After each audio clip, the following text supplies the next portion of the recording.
When the whole north of the equator freezes and you're in Los Angeles trying to go south, what do you do?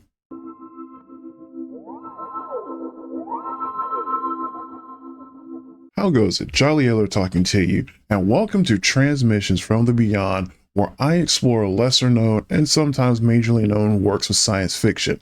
And today's transmission is about the 1998 disaster movie, Ice. The basic premise to Ice is that a weather scientist or climatologist has discovered that there are several sunspots appearing all around the sun, which are diminishing the radiation that it gives off, which of course means there's not as much heat to warm the Earth. And as a result, the Earth itself begins to go through a great freeze, specifically the portion that is north of the equator, I guess away from the sun, which creates the typical disaster movie scenario in which the Earth, or at least the top half of the Earth, is freezing and people need to escape and get to a warmer climate as quickly as possible. Now, you may have paused a little bit when I said 1998 earlier on, but yes, I did say 1998.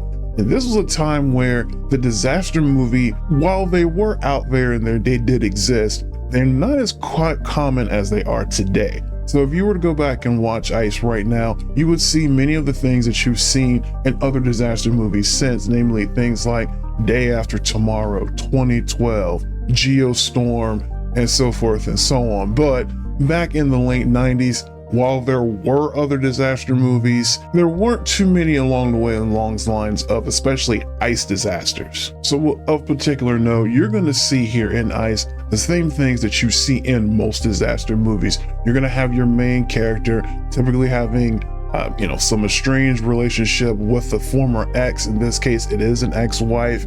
They share a child. The main character himself, he's already with a new partner. His ex is already with a new partner. So you're going to have that family figure out how to get along, conflict, eventually turning into love, care, and respect dynamic that goes along with that.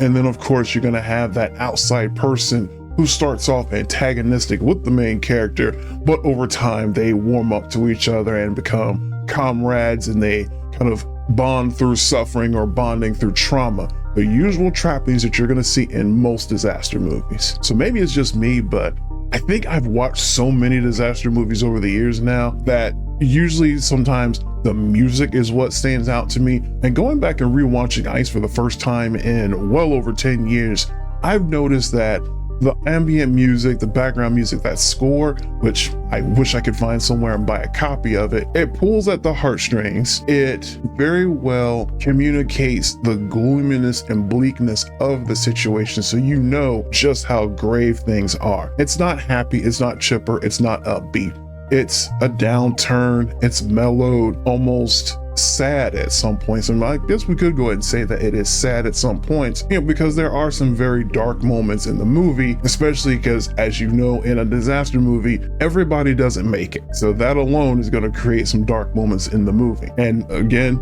the music was excellent. I enjoy the dynamics between those characters. Now, if you're a person like me and you're looking for uniqueness in a disaster movie, then unfortunately, you probably are not going to find it here, because as I've repeated a few times already, this is from the late 90s when there were disaster movies, but so many disaster movies have come along since then that there's hardly anything original that you would see in Ice that you have not seen in other movies. And, especially when you have other ice disasters, namely Day After Tomorrow, which is probably the most notable freezing ice disaster movie out there.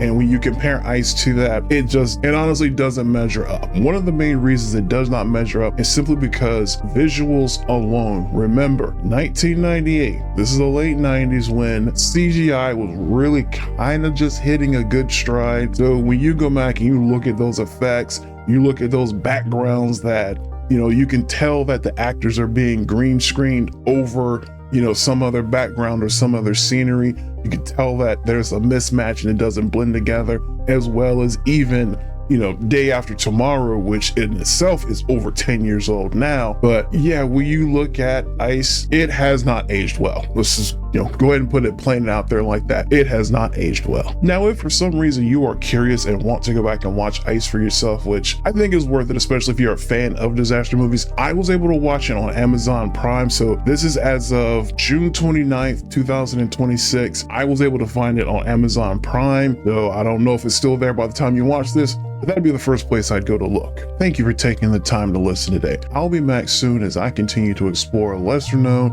and occasionally majorly known works of science fiction. As you folks have a good day, Jolly Yellow out, and as always, keep exploring. Transmission over.